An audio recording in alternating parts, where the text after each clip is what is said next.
ৰাজ্যত অব্যাহত আছে কোভিডৰ সংক্ৰমণৰ ঘটনা।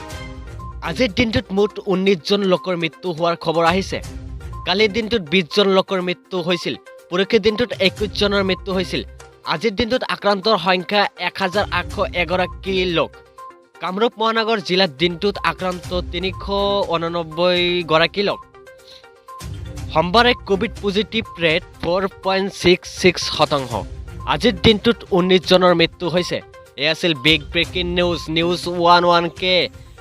আজি আহিছে বিগ ব্ৰেকিং নিউজ আৰু ৰাজ্যত অব্যাহত আছে কোভিডৰ সংক্ৰমণৰ ঘটনা। আজিৰ দিনটোত মুঠ 19 জন লোকৰ মৃত্যু হোৱাৰ খবৰ আহিছে। কালিৰ দিনটোত 20 জন লোকৰ মৃত্যু হৈছিল। পৰৱৰ্তী দিনটোত 21 জনৰ মৃত্যু হৈছিল। আজিৰ দিনটোত আক্ৰান্তৰ সংখ্যা 1801 লোক। কামৰূপ মহানগৰ জিলাত দিনটোত আক্ৰান্ত 389 গৰাকী লোক।